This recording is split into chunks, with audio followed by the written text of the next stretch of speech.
L'évangile, c'est quoi? À tout moment, nous parlons de l'évangile. L'évangile n'est rien d'autre que l'ensemble des enseignements que les Christ, ses apôtres, ses prophètes nous ont laissés.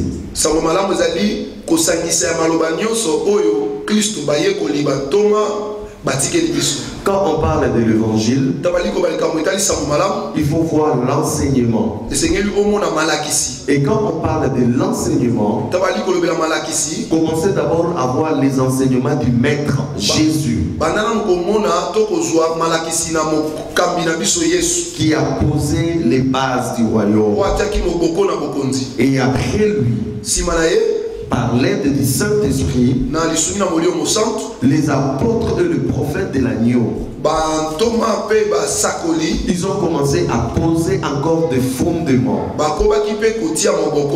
Et nous avons les évangiles, les 4 évangiles, les évangiles que vous connaissez, Jean, Luc, Matthieu, Marc, Luc, Jean. Nous voyons les travaux que les apôtres ont fait pendant les actes des apôtres. Nous avons vu des difficultés que les églises ont rencontrées et les apôtres ont été obligés de résoudre ces problèmes. C'est pour cela que nous avons des épîtres.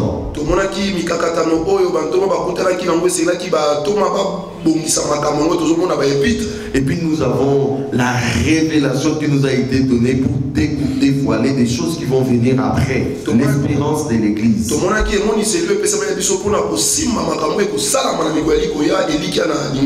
Tout ça, c'est ce que nous appelons l'évangile. Et cet évangile doit rester dans le terme qui nous a été communiqué. Sans pour autant que nous puissions nous écarter à gauche ni à droite. Si réellement nous aimons Jésus, nous devons respecter l'évangile, c'est-à-dire respecter ses enseignements tels que ça a été communiqué. Mais à travers l'histoire, à travers le monde, les gens se sont rebellés contre l'évangile. Ils ont dit non, ce n'est pas ce que ça doit être. Les gens ont dit Paul avait tort. Ils ont dit Pierre avait tort. Ils ont dit non, Jésus, quand tu l'as parlé, cela, il n'avait pas toutes les informations. L'évangile a été troqué. Et non seulement l'évangile a été troqué, ils ont pris des grosses chaînes et ils ont commencé à lier l'évangile. Ils ont lié l'évangile. Ils ont bloqué l'évangile. Et ils ont dit Jésus, toi et tes enseignements, bye bye. Et à la place, ce sont des traditions des hommes.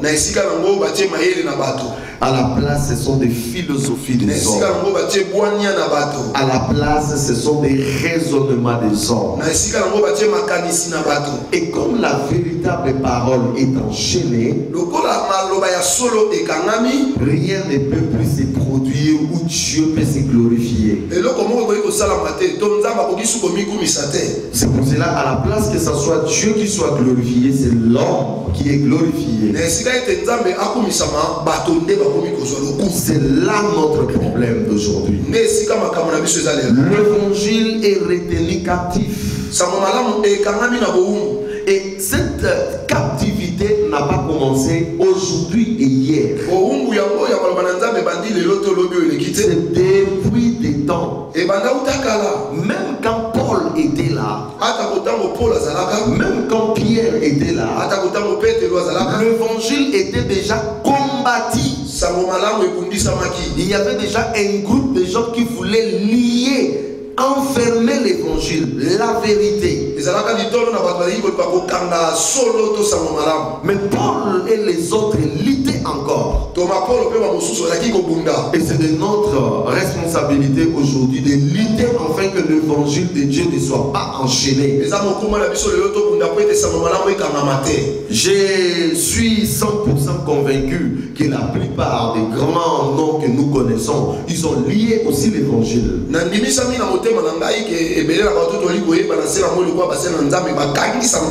nous bénissons le Seigneur. Parce qu'il y a une génération qui arrive. Cette génération a le paix de la parole. Et cette génération est appelée à libérer l'évangile. Cette génération est appelée à proclamer Dieu. Ils n'ont pas besoin de véhicules. Ils n'ont pas besoin de maisons. Ils s'en foutent de vestes. Ils s'en foutent de voyages.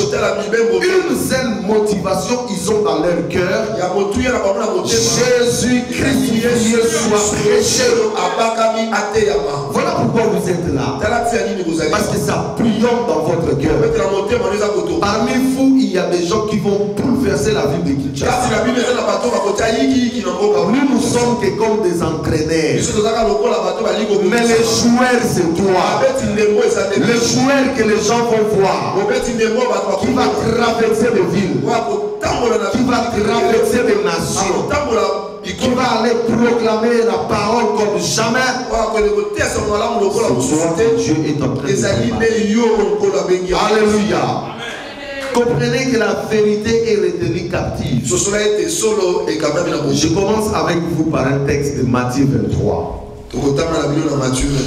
Matthieu 23, c'est un texte que le Seigneur est en train de faire une réprimande terrible aux pharisiens. Mais vous allez lire ça à la maison, c'est tellement merveilleux cette réprimande. Mais j'aimerais que nous puissions nous atteler sur un verset. C'est le verset 13 du Matthieu 23. Matthieu 23, verset 13. La Bible dit ceci. Malheur à vous, scribes et pharisiens hypocrites.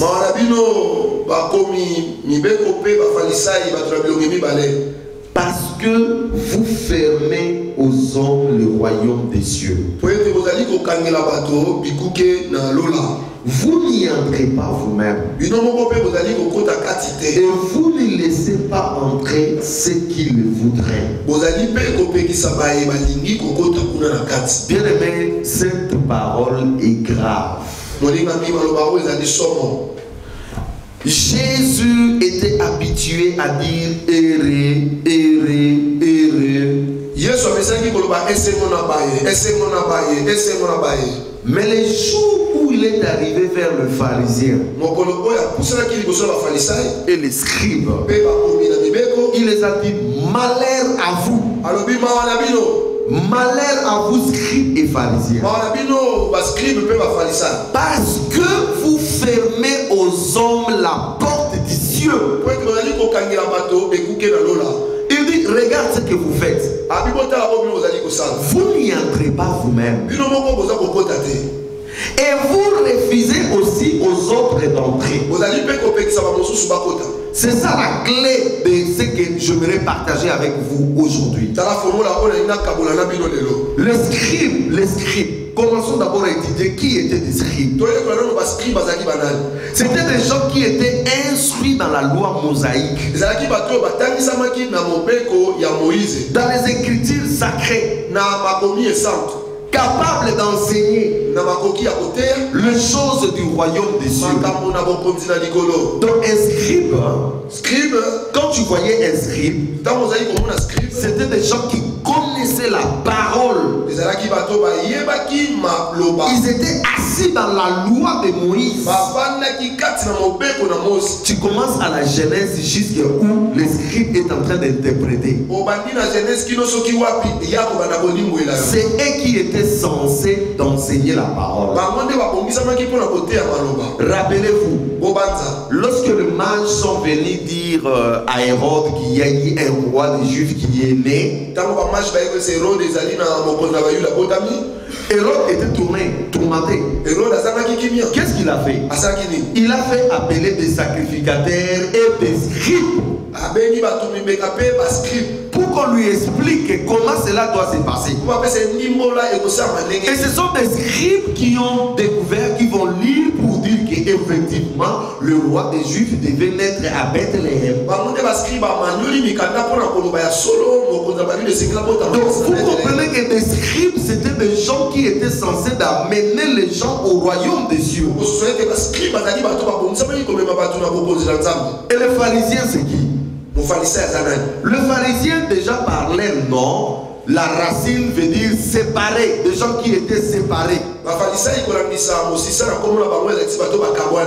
Alors ils étaient tellement séparés du peuple par leur mauvaise foi, par leur droiture, par leur façon de faire. C'était des gens séparés. Je ne parle pas des pharisiens des temps de Jésus. Je parle des pharisiens quand ce mouvement a commencé. C'était des gens séparés.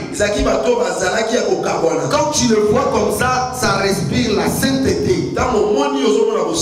Quand tu le vois comme ça respire quelque chose de spécial.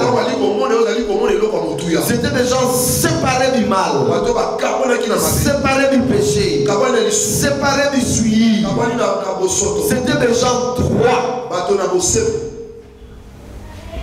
Mais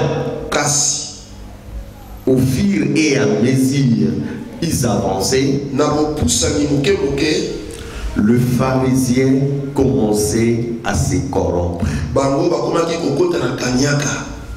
La piété qui était intérieure, il commençait à négliger. Jusqu'à ce que la piété pour eux était devenue quelque chose d'extérieur. Ils ont oublié que Dieu regarde le cœur. Ils ont oublié que s'ils avaient fait un nom en tant que pharisiens, c'est parce qu'au début leur cœur était droit.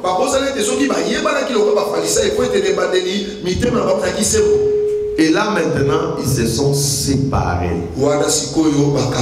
Non avec le péché, mais avec Dieu. Jusqu'à ce que Jésus va leur dire: vous pharisiens, vous ressemblez à des tombeaux blanchis. De loin c'est beau à voir, mais à l'intérieur ce sont des ossements. C'est-à-dire les pharisiens avaient perdu leur substance. Et Jean-Baptiste, quand il est venu, alors qu'il baptisait les gens, le pharisien venait, il les a comparés à des races de vipères. Comment expliquer des gens qui étaient séparés, mis à part, mais ils vont finir comme des races de vipères? Ils ont fini comme des tombeaux blanchis. Et là, il y a des leçons à tirer. Première leçon, c'est quoi? Le scribe et les pharisiens possédaient la vérité, la connaissance, mais refusant délibérément d'entrer dans le royaume des cieux. Je ne sais pas si vous me comprenez. Ils avaient la connaissance, ils avaient la vérité, mais ils ont refusé eux-mêmes d'entrer dans le royaume des cieux. Un acte délibéré, un acte volontaire. Alors là, je parle de leur état. Justement, ils étaient corrompus. Au début, mais ils se sont laissés corrompre. En eux, il avait pris la vie. Mais la vérité, ils en ont. La connaissance, ils en ont. Mais la vie, il y en a pas. Oh, le plus important, c'est d'avoir la vie. Manque la connaissance. Manque, je ne sais pas moi, l'excès de connaître tout le verset de la Bible. Mais si c'est lui qui a la vie, il a Jésus à lui, la vie éternelle est assurée. Je connais des gens qui connaissent seulement un verset ou deux versets. Mais parce qu'il y a le principe de la vie de Jésus en eux, ils produisent la sainteté. Mais je connais aussi des gens qui connaissent la Bible du bout en bout, incapables de produire même un seul fruit de l'esprit. Ils avaient la connaissance, ils avaient la vérité, mais ils avaient pris la vie. C'est exactement ce qui se passe aujourd'hui. Nous avons des grands prédicateurs. Quand ils vous prêchent la parole de Dieu, ils vous font quitter la planète Terre. Ils vous amènent à Jupiter. Ils t'amènent à Mars. Ils te font atterrir à la Lune. Quand ils te retournent sur la Terre, tu dis, celui-ci c'est un grand prédicateur. Mais incapable de produire la vie de Dieu. Dans l'impudicité, il est là. Dans le poisson, il est là. Dans les aventures, ils sont là. Où est Dieu? Dieu ne se parle pas. Dieu sévit. Voilà pourquoi Paul dit vous êtes des lettres écrites. C'est facile pour quelqu'un de voir Dieu en vous par vos actions que dans vos paroles. Je préfère que les gens voient Dieu en moi par mes actes de paroles.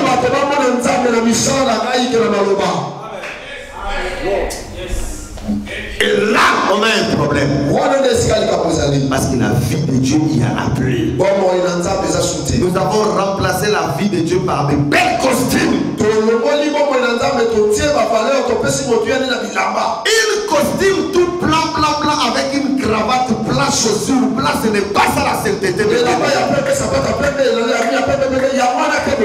La sainteté, c'est dans le cœur. Tu peux porter des habits de peau de chameau, mais avoir la sainteté. Ça, c'est le piège des pharisiens. Bien aimé, quand tu vois un pharisien, Jésus, il parle des pharisiens. Il dit, vous pharisiens, vous aimez tellement qu'on vous appelle Rabbi, maître. Un pharisien, quand il passe ici, tu ne lui as pas appelé maître, tu as un problème. Il faut lui dire, Rabbi, maître. Là, il te dit, mon fils. Il dit, vous pharisiens, vous avez de longues robes blanches. Ah, les robes des pharisiens sont bien taillées. Il n'y a pas de taches. Et il dit, vous pharisiens, vous aimez toujours vous asseoir dans les premières places. Nous sommes dans une conférence comme ça. Un pharisien arrive. Je lui dis, va t'asseoir là-bas. Il sort, il part. Tu dois lui donner la première place. Parce qu'ils aimaient la gloire que Dieu. Ils ont oublié une chose. Celui qui fait Dieu doit renoncer à la gloire. Et toute personne qui a rencontré Jésus, s'il a renoncé à la gloire de ce monde. Voilà pourquoi la parole de Dieu nous dit, c'est par la foi. Moïse devenu grand, refusa d'être appelé le fils de la fille de Pharaon. Pourquoi? Il avait vu une gloire. Amen. L'apparence extérieure. Mais les gens ont déjà divorcé avec Dieu. Les gens n'ont plus rien avec Dieu. L'apparence extérieure. Mais ils sont restés quand même avec la connaissance. Ils sont restés avec la vérité. Mais la vie n'y est pas. Leur état égale corruption. Ils vont dans les églises. Mais ils ne se convertissent pas. Leur état, corruption.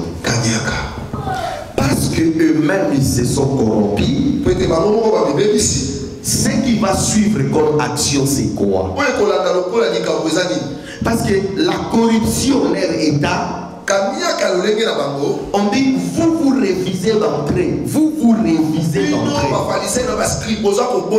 Parce que leur état était corrompu. Mais maintenant leur action c'est quoi? La Bible dit vous empêchez à ceux qui veulent entrer d'y entrer. Donc et même ils ont dit nous n'entrons pas.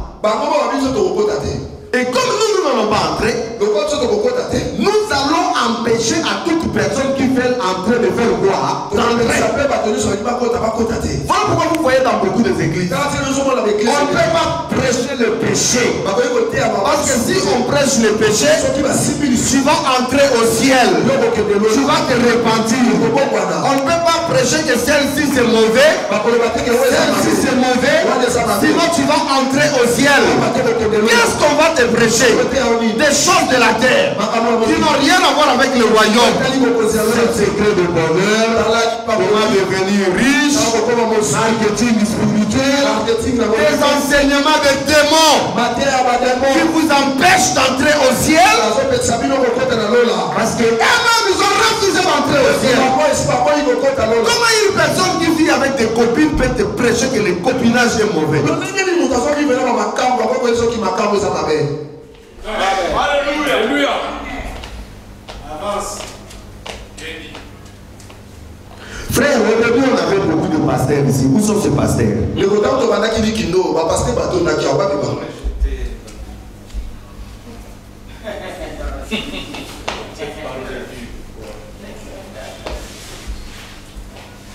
Le pain que Dieu m'a donné, c'est pour séparer. Amen.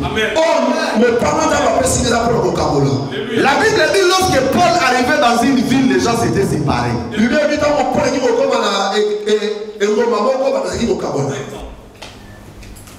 Et nous allons commencer, nous allons continuer à séparer les gens. Un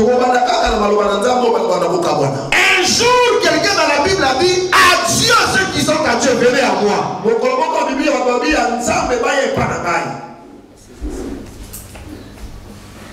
Si tu n'es pas de Dieu, tu vas fuir. Là, je n'ai pas encore commencé à dénoncer. Mais quand je vais dénoncer là, même vous autres là, vous allez fuir. Il ne restera que celui qui aime Dieu. Même si je reste avec une personne, je m'en fous. Je suis appelé à parler la vérité. C'est ça la parole, frère. Vous avez déjà vu un prophète aimé par les gens? Quand tu es un prophète aimé par les gens, tu es un mauvais prophète. Des prophètes ont toujours de volte-face. Aujourd'hui, il vient, il vous dit Dieu vous aime, Dieu vous aime. Demain, il vient vous dire, Dieu va vous chasser si tu continues avec lui. Mais tu te poses la question, finalement, il est qui cet homme? Parce que c'est pas toi qui m'as engagé. Celui qui m'a engagé, c'est Dieu. Et je dirais ce que Dieu me dira de dire. Que cela te plaive ou non. Leur action empêcher les gens d'entrer dans le royaume. Frère, ils vont t'empêcher. Et beaucoup de gens se sont retrouvés dans un système où ils sont déjà empêchés. Tu as couché avec un homme, tu as couché avec une femme. Mais comme tu sais bien jouer l'instrument, ton pasteur ne peut pas te dire, hey toi, mets-toi là, tu ne fais plus rien. Parce que si toi tu ne joues pas aux instruments, l'argent n'entrera pas. Il faut que toi tu joues. Le problème ce n'est pas le péché, le problème est que tu ne fasses entrer l'argent. Voilà pourquoi beaucoup des églises sont des salles d'attente de l'enfer. Conclusion. Et les pharisiens et les gens qui suivent les pharisiens, ils vont tous aller en enfer. Parce qu'ils se sont corrompus et ils ont corrompu les autres. Aujourd'hui, par la grâce de Dieu, nous allons étudier avec vous comment un homme, un enfant de Dieu peut devenir corrompu. Tu as bien commencé. Tu as la foi. Ah, peut-être rien n'était encore arrivé dans toi. Mais comment tu peux arriver à être corrompu? Parce que ce qui est arrivé aux autres peut aussi arriver à nous. Est-ce que vous comprenez cela? Si ils se sont corrompus, nous aussi, si nous ne prenons pas garde, nous pouvons tomber là.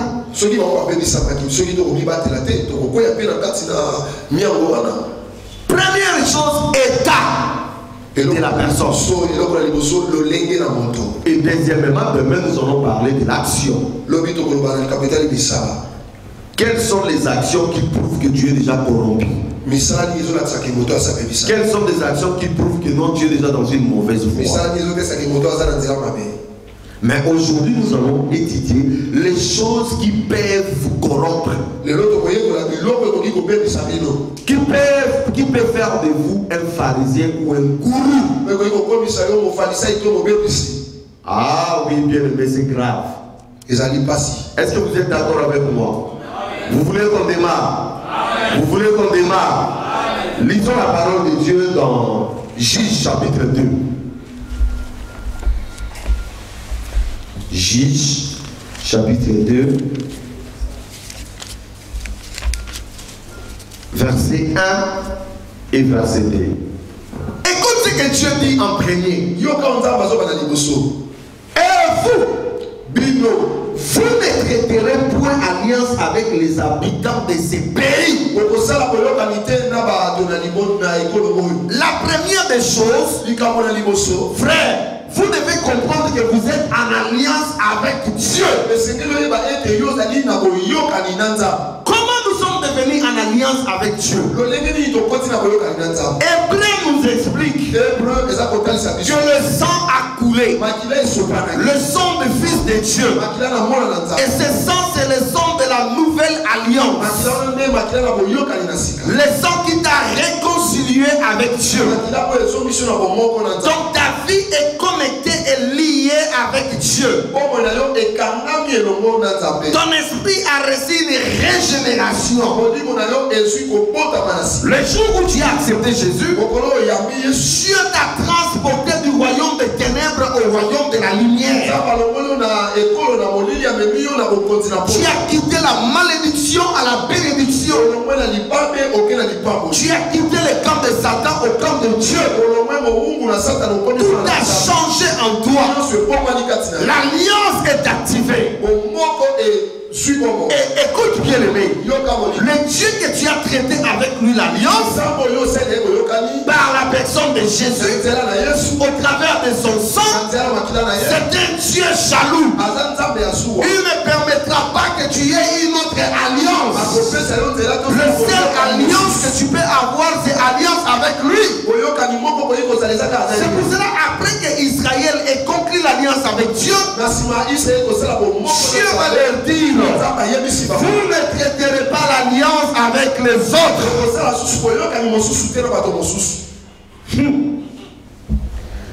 Alliance, c'est quoi? C'est un engagement. Le mot alliance n'est rien d'autre qu'engagement. Pacte. Accord. Contrat. Traité entre les hommes. Traité entre les hommes et les divinités. Cela peut être accompagné de signes et de gages. Lorsque Dieu fait une alliance avec nous, il y a eu ainsi le sang à couler. Lorsque Dieu a fait une alliance avec Abraham, il y a eu un signe, c'est quoi? La circoncision. Qu'est-ce qui a tué les hommes de Dieu? Qu'est-ce qui a tué le ministère? Qu'est-ce qui a tué les enfants de Dieu? Ils sont allés contracter des alliances avec des personnes étrangères. Ils ont fait des engagements de pacte avec les diables. C'est pour cela que Dieu les a rejetés. Parce que dans le monde spirituel, qu'est-ce qui se passe? Quand tu es en alliance avec Dieu et que tu pars faire une autre alliance avec un autre Dieu, dès l'instant où tu fais l'alliance avec cet autre Dieu, la première alliance que tu avais avec ton Dieu est automatiquement annulée. Parce que la Bible dit, nul ne peut servir deux maîtres. Donc la deuxième alliance que tu as contractée, automatiquement ça annule la première alliance. Combien de personnes ont fait des alliances avec des politiques? Combien de gens ont fait des alliances avec des gens que vous connaissez dans l'occultisme? Ou non, vous savez, lui c'est un occultiste. Soyons quand même dans la même communauté que lui. Soyons quand même ensemble avec lui. Alors que vous êtes en train de détruire votre ministère. Écoutez, je vais vous dire quelque chose ce matin. Dès l'instant où vous savez que ce pasteur, ce homme de Dieu, n'est plus dans une bonne alliance avec Dieu, fuit.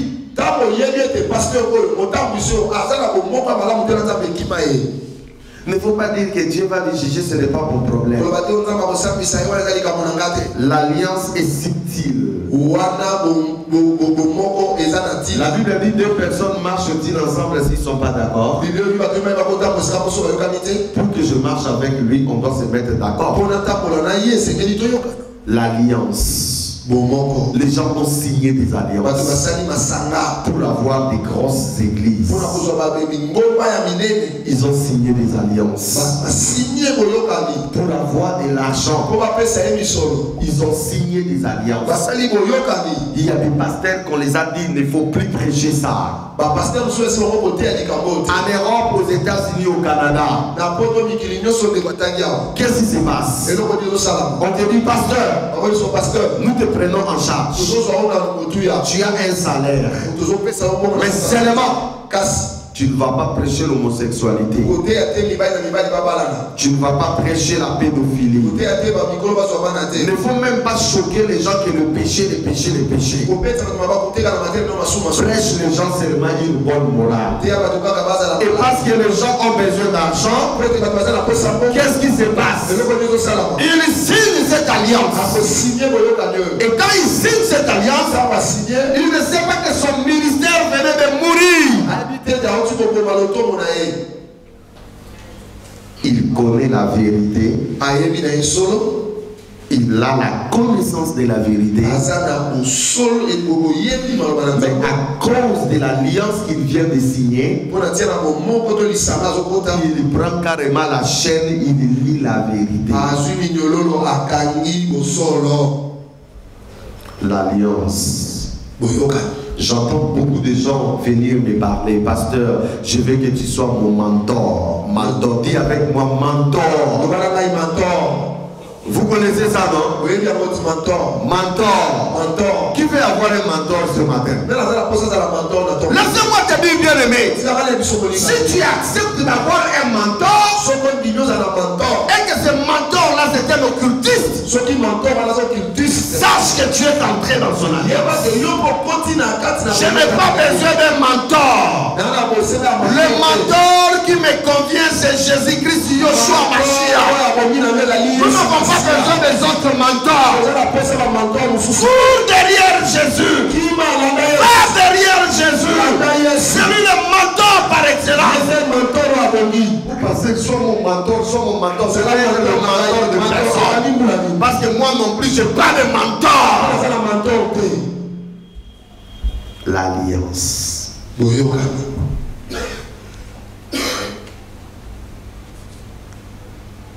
Qu'est-ce qui a poussé les gens dans les alliances? Ce sont les envies. Ouh, tu vois, lui, il est toujours chic. Il parle bien. Il a des connexions. Oh, lui.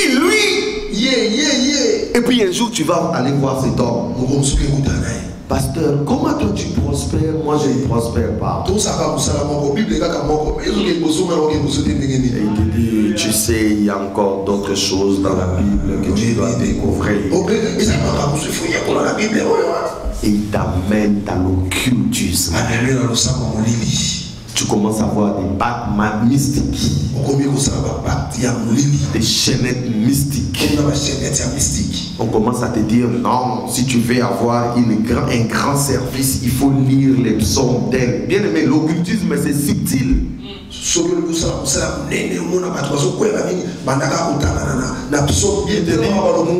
Je vais t'imposer les mains. Je vais te faire une cérémonie. Ce n'est pas diabolique. Il te met aussi à genoux.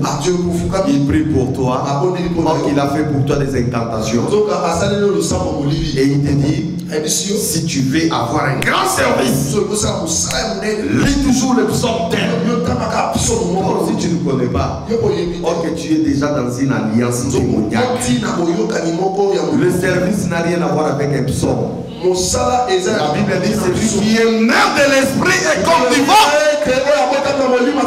Plus suivons l'effort, le Saint-Esprit nous guide. Ce n'est pas à moi de vouloir un grand service. C'est Dieu qui décide qu'aujourd'hui il y aura un service pour moi. Alléluia. C'est pour cela que vous voyez les hommes de Dieu. Il quitte, il vient. Il fait à ce que les gens tombent. Et si les gens ne tombent pas, il va leur pousser. Il faut qu'il prouve qu'il a l'onction. Bien, mais ce que tu as dans ton cœur, tu n'as pas à prouver ça à qui que ce soit. Amen. Right. Le Seigneur va te guérir sans même qu'on te pose les mains. Amen. Right. La personne qui connaît les vrais besoins de nos cœurs, c'est Dieu. C'est pas ton pasteur. Les alliances. Ils sont entrés dans les alliances. Dans Exode 24, 8. Dans Exode 24, 8. Écoute ce que la Bible dit. Quand Dieu a fait l'alliance avec Israël, Moïse prit le sang, Moïse a joué Makila, et il est répandu sur le peuple en disant: voici le sang de l'alliance que l'Éternel a fait avec vous selon toutes ses paroles. Il y a eu une alliance. Qui croit que le sang de Jésus est répandu sur lui? Alors sache que tu es en alliance. Mais écoute ce que Moïse va dire encore. Dans Exode 23. Le verset 32. Exode 23, le verset 32. Écoute ce que Moïse dit. Tu ne feras point d'alliance avec eux ni avec leur Dieu. Parce que toi tu avais déjà fait l'alliance avec Dieu. Si tu vas chercher un travail, on te dit que non, il faut signer tel document. Tu vois, ici chez nous, on signe tel document. Ne signe pas. Parce que si tu signes, tu es en alliance avec eux. Exode 23, 32.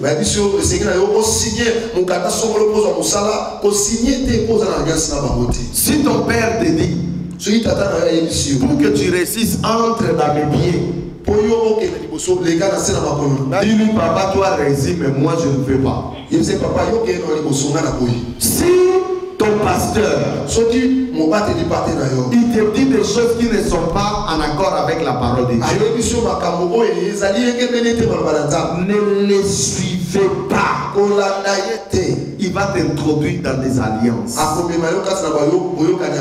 que je termine cette histoire de l'alliance, j'aimerais vous dire une chose. La plupart des pasteurs, ils sont en alliance avec Satan. Ça, je vous dis la vérité. Ils ont bien commencé et ils se sont corrompus dans des alliances.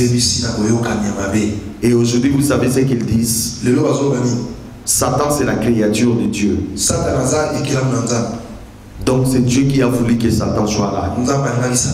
Que tu sers Satan, que tu sers Dieu, c'est la même chose. Bien aimé, ça c'est la manifestation de la personne qui est déjà dans l'égarement.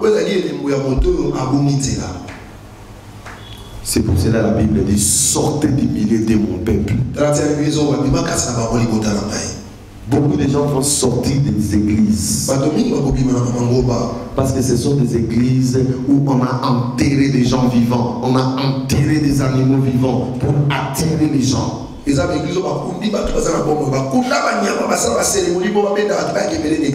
vu des églises où des pasteurs, ils font publiquement des signes illuminati, occultisme, mais les gens ils disent: ce n'est pas votre problème, c'est notre pasteur.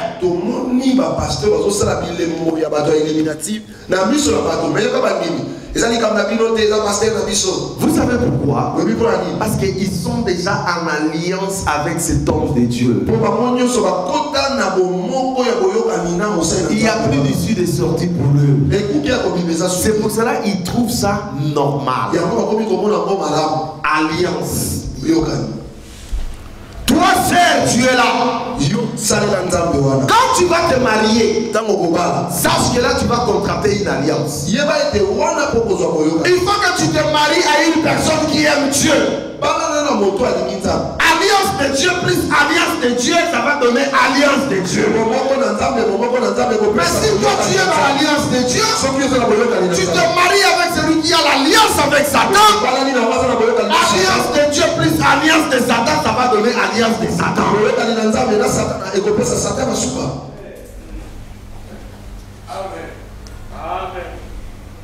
L'alliance, un simple engagement, un oui, mais qui peut te détruire tout le ministère. Écoute ce que Dieu dit encore, toujours dans le même verset. Il dit 2: et vous démolirez leurs hôtels.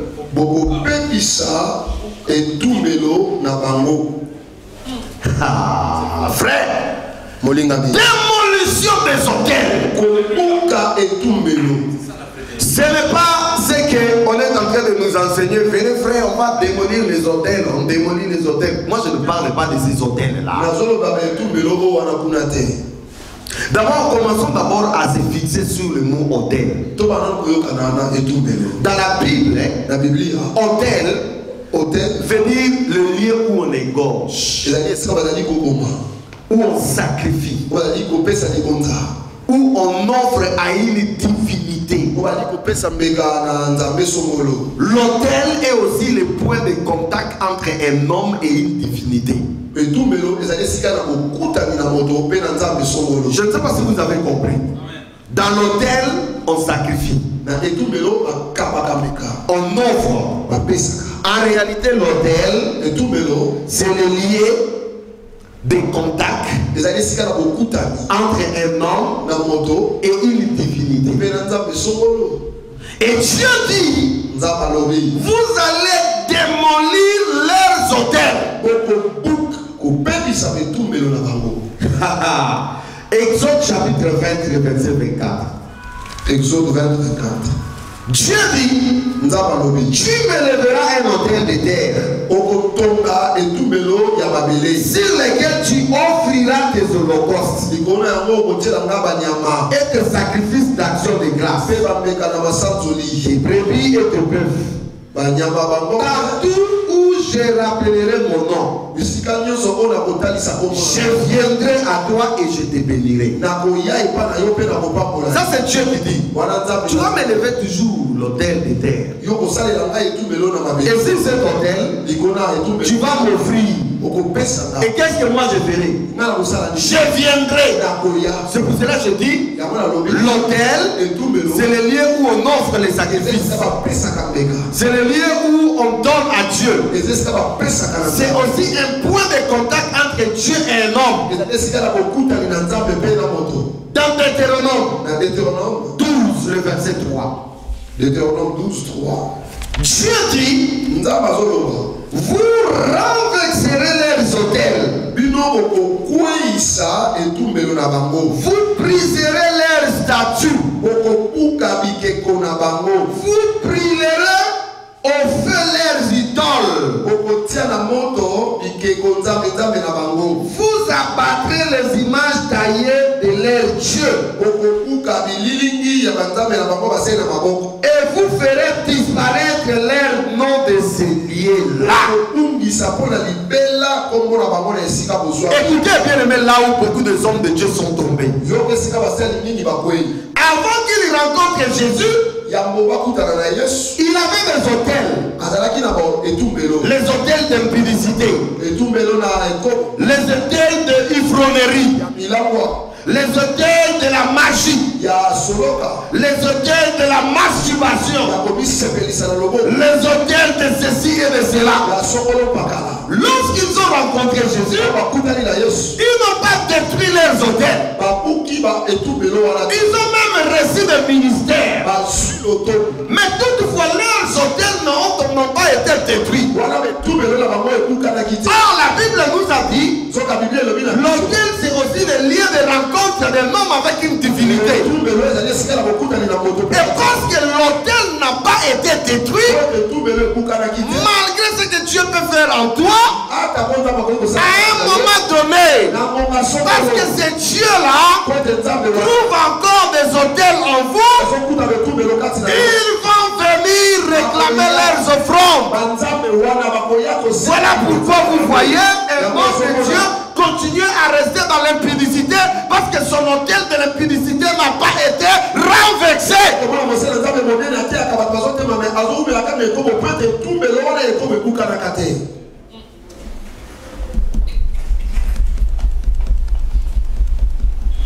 Écoutez frère, à chaque fois que vous faites une masturbation, vous êtes en train d'offrir au diable, à une divinité, une offrande. Cela veut dire vous êtes en contact avec ce Dieu.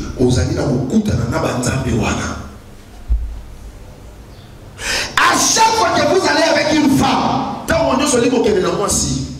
Vous avez élevé un autel. Et vous êtes en train de sacrifier. Et ces dieux viennent vers vous. À chaque fois que vous avez la cupidité en vous, prêt à donner une prophétie pour avoir l'argent,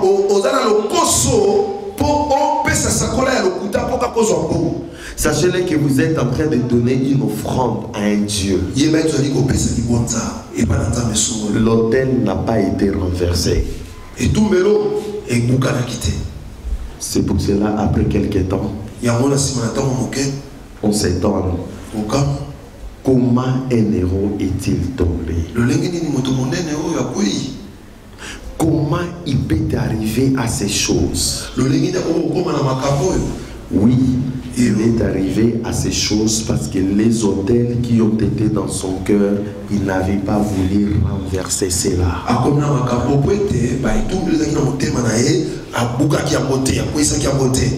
Frère, je vais vous dire une chose. Le ministère a des niveaux. Il y a un niveau où le diable vous laisse encore libre. Mais il y a des niveaux où le diable commence à vous chercher. Et à ce niveau, tu as déjà un nom. À ce niveau, les gens te connaissent déjà. Et quand le diable va commencer à chercher quelque chose qui est en lui, qui lui appartient, s'il trouve cet autel, tu es par terre. Écoute ce que Jésus dit. Il dit, le prince de ce monde, il vient vers moi. Mais il ne trouve rien de lui à moi. Ce qui fait tomber des hommes de Dieu, ils ont des autels qui appartiennent au diable. C'est pour cela qu'ils tombent. C'est pour cela, si tu fais à ce que ton ministère soit fort, il faut que tu apprennes à démolir les autels. Tu vas dire non à la masturbation, non à l'impudicité, non au vol. J'aime Paul, frère. Paul, il a dit ceci. J'ai appris à être content à l'état où je me trouve. Je sais vivre dans la disette. Je sais vivre dans l'abondance. Je sais vivre dans le manquement. Vous savez pourquoi il disait ça? Il ne voulait pas que quelque chose du diable soit en lui. Écoutez, je vais vous dire une chose. Il y a un niveau dans la vie, quand tu vas dans le ministère, où les femmes ne s'intéressent pas à toi. Toi, tu crois que tu es fort. Oh, j'ai vaincu la publicité. Mais toutefois, tu es là en train de guetter. Le diable dit, laissez cet autel grandir. Mais quand le moment arrivera où le diable commence à voir que tu es un réel menace pour lui, il va dire, ah bon, en lui il y a encore l'autel de l'impudicité. Ce n'est pas toi qui vas aller chercher cette femme-là. C'est la femme-là envoyée par Satan qui vient chercher. Il va tourner tout autour de toi. Tu regardes la femme comme ça. Tu dis, depuis que je suis né, je n'ai jamais vu une femme comme ça. Et tu vois cette femme-là commence à te faire la cour. Non, est-ce que je ne peux pas t'offrir une chemise? Et là, il te donne aujourd'hui une chemise. Ah, tu mets la chemise. Et tout le monde te dit, jolie chemise. Demain, il te donne un parfum. Il dit, pasteur, moi, Dieu m'a mis à côté de toi pour soutenir ton ministère. Et là, une jolie chaussure bien pointue là. Et là, elle devient tout léger avec toi. Et toi aussi, tu dis, comme elle est tout gentille avec moi, je sais que Dieu va me pardonner. Attention, tu avais laissé un hôtel. Écoutez, je vais vous dire, les diables ne peuvent t'attaquer que là où il y avait l'hôtel. S'il y avait l'hôtel de la cigarette, il viendra là où il y avait la cigarette. S'il y avait la drogue, il viendra là où il y avait la drogue. S'il y avait l'impudicité, il viendra là où il y avait l'impudicité. Combien de pasteurs ont encore de films pornographiques dans leur téléphone?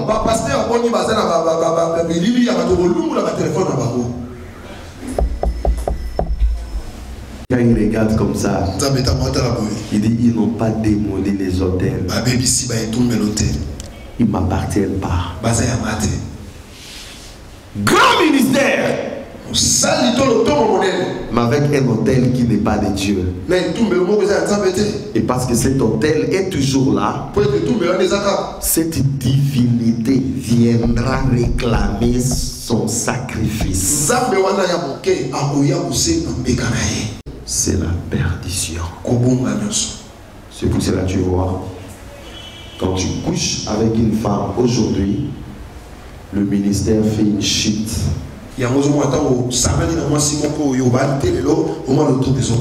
Tu fais 3 jours de jeûne. Et puis tu reviens tout en courage, si Dieu m'a pardonné. Mais sachez-le que tu as déjà perdu. Quand tu vas coucher pour la deuxième fois, le ministère tombe encore. Et quand tu vas coucher pour la troisième fois, il n'y a plus rien. Tu es resté encouragé. Tu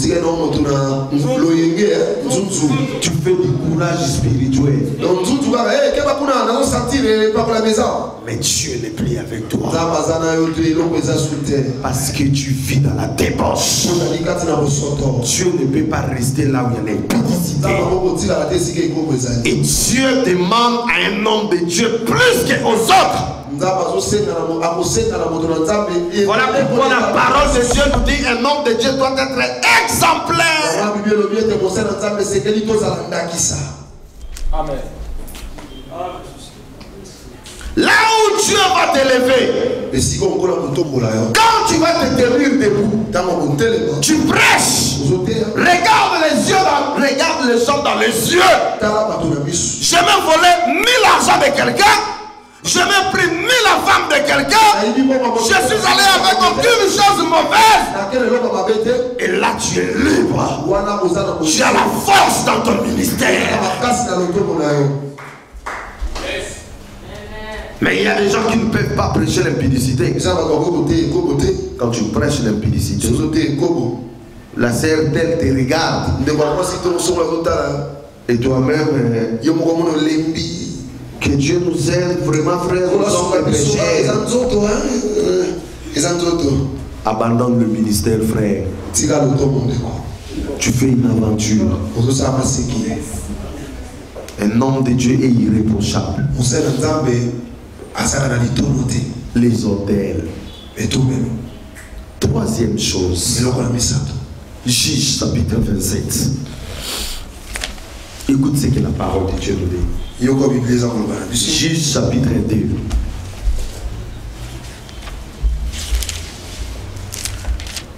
La Bible dit, chapitre 2, verset 7.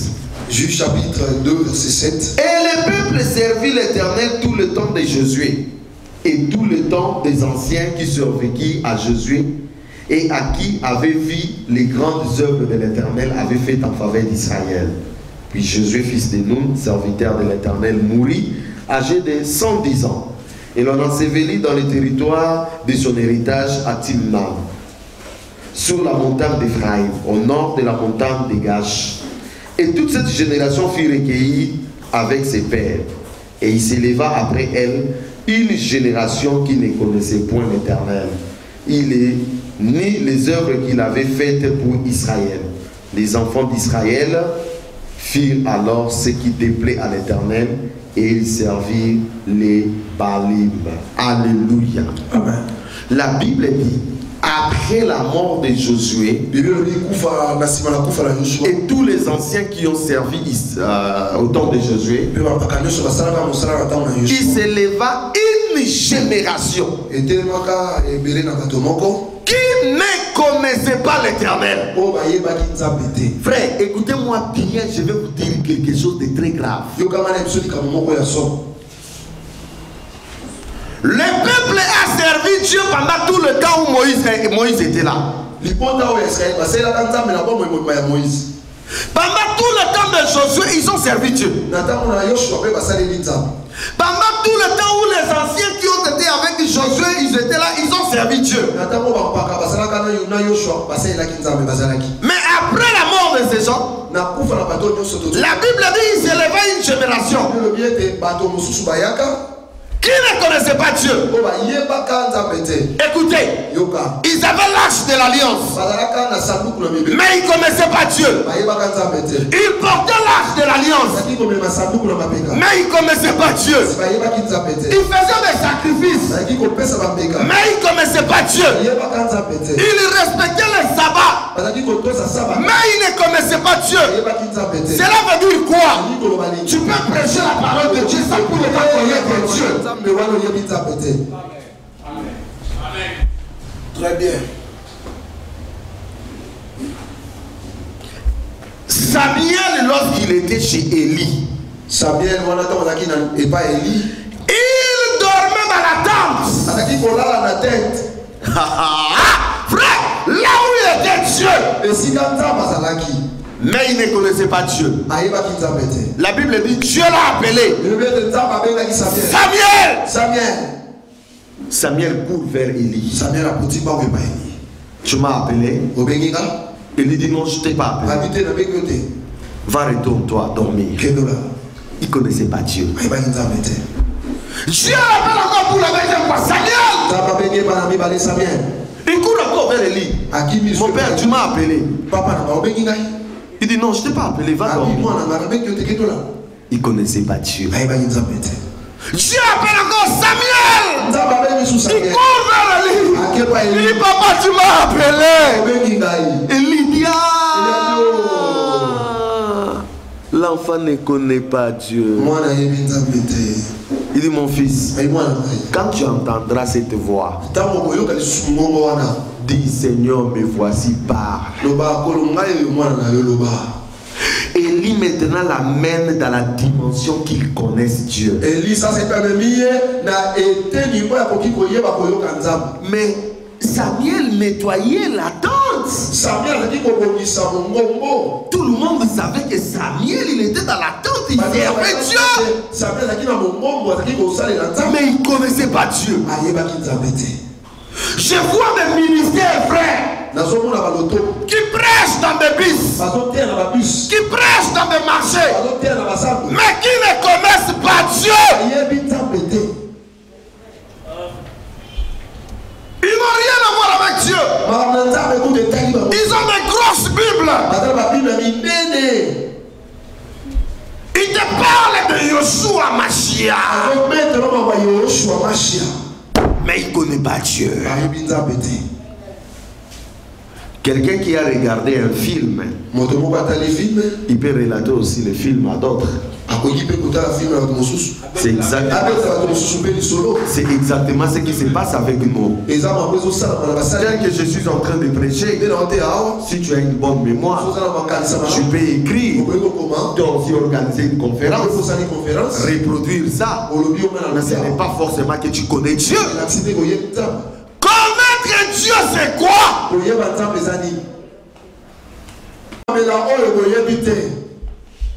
Beaucoup de gens adorent celui qui ne connaissent pas. Voilà pourquoi ils servent Dieu en désordre. Ils croient que Dieu c'est leur ami.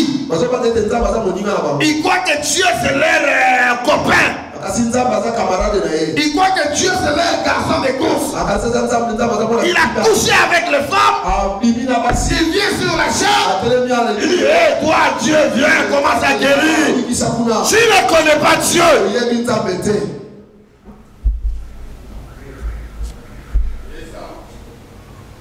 Et si nous étions encore à ce temps-là,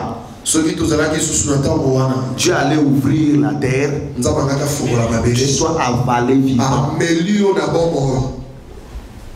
Je vais vous dire une chose. Vous avez le souverain sacrificateur. Quand il entrait dans les lieux saints des saints, une fois par an, avant d'entrer, on les liait avec une corde. Et dans le port de sa robe, on mettait des crochets. Qu'est-ce qui s'est passé? Quand il entre là-bas, tout le mouvement qu'il est en train de faire, les gens dehors ils entendent. Hey, Dieu merci, le souverain sacrificateur est vivant. Vous savez pourquoi? Parce que s'il entre dans le lieu saint des saints et qu'il n'était pas préparé, il n'était pas dans la sanctification, il meurt du coup. Et vous n'allez pas entrer là-bas lui chercher. Parce que vous allez vous aussi mourir. La seule solution c'était quoi? Lui tirer par la corde. Et tout le monde comprend qu'il était dans le péché.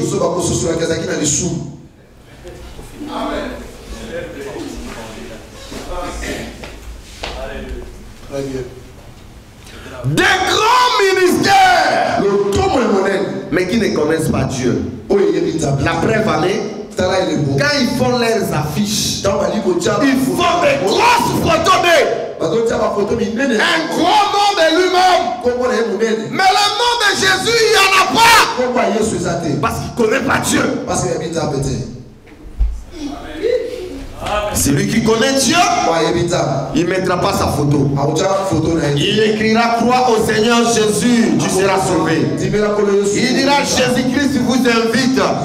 Il n'a pas besoin que lui soit connu. Il a besoin que Jésus soit connu. Pour que Jésus soit connu, il faut seulement la parole. Les gens ne connaissent pas Dieu. Comment expliquez-vous un pasteur qui prêche la parole?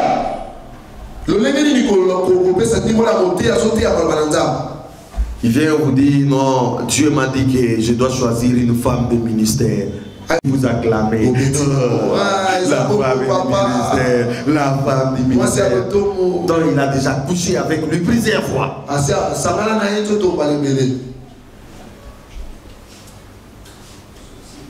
Et il va chasser sa femme pour prendre la femme des ministères.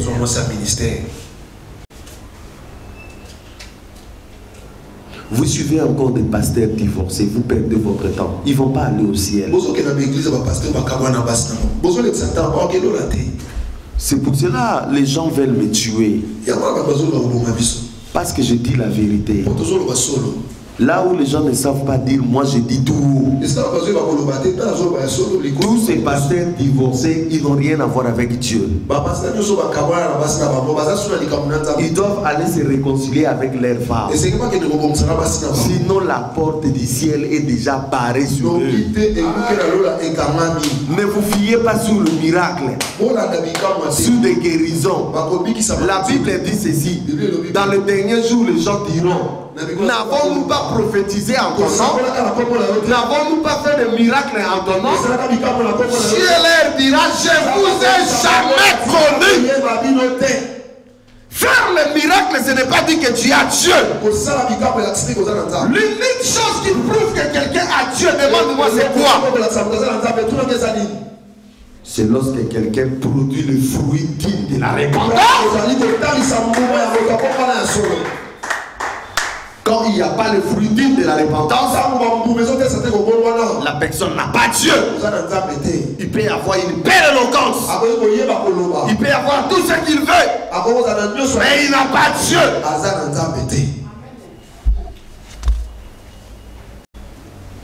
Ils ne connaissent pas Dieu.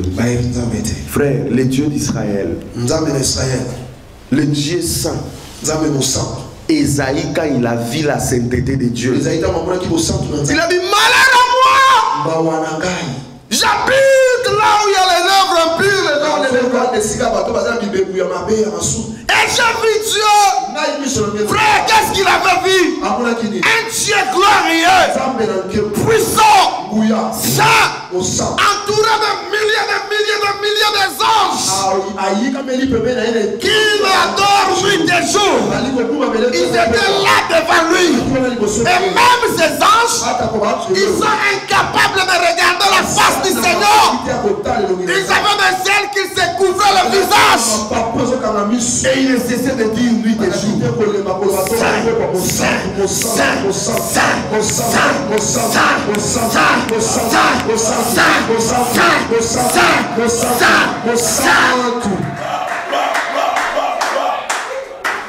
la tremblée. Et du coup la Bible dit, le port de sa robe se remplissait le temple. Frère, la gloire. Oh my God, la gloire. La gloire remplissait le temple. Et toi tu vas coucher avec des filles, tu vas parler. Je parle de Jésus. De quel Jésus tu parles? Escroque les gens, tu fais tout ce que tu veux, tu parles. De quel Jésus tu parles? Tu ne connais pas Dieu. C'est ton courage.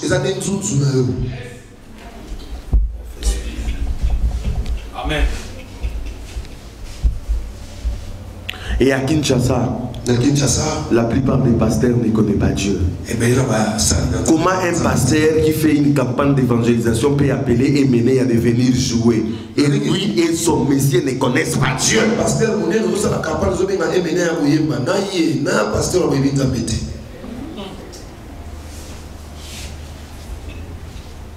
Comment toi un pasteur tu fais une campagne, tu appelles Weranson, il vient chanter. Frère, et toi et lui vous ne connaissez pas Dieu.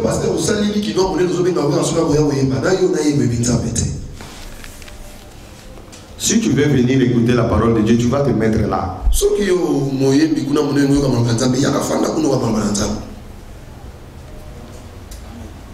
Si tu crois que parce que tu es grand dans le monde, ici tu seras grand, va chercher des pasteurs là qui vont te rendre grand. Ici, là, chez moi, là, tu es comme tout le monde.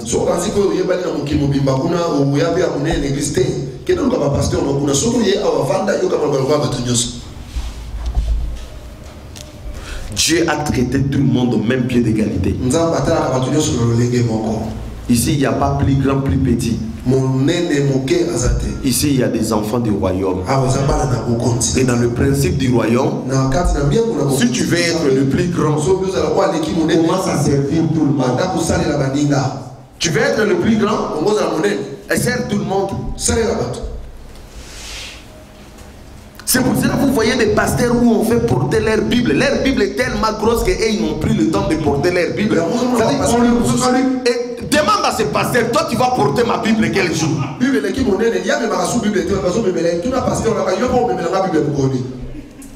Parce que l'automne, ils ont dit que vous allez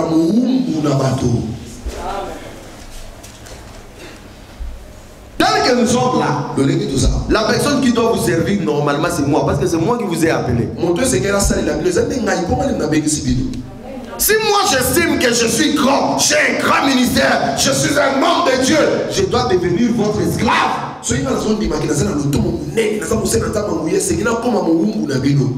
Quand je vois, ah, mon frère, ça va tourner et suis poussière, c'est ce que la Bible me demande de faire.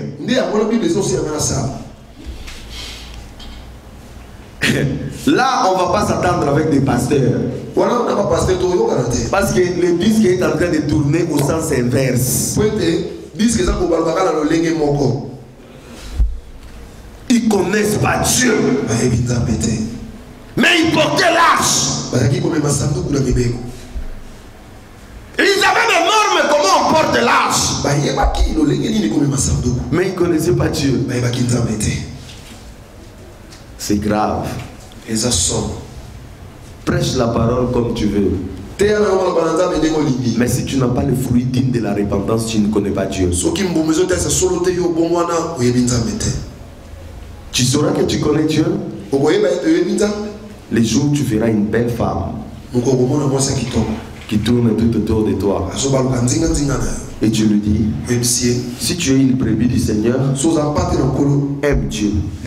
Mais si tu es une louve, tu veux me manger, ne t'approche plus de moi. Là tu connais Dieu. Mais si tu commences à faire avec eux des SMS, tu dis non, on se rencontre, tu ne connais pas Dieu. Alléluia.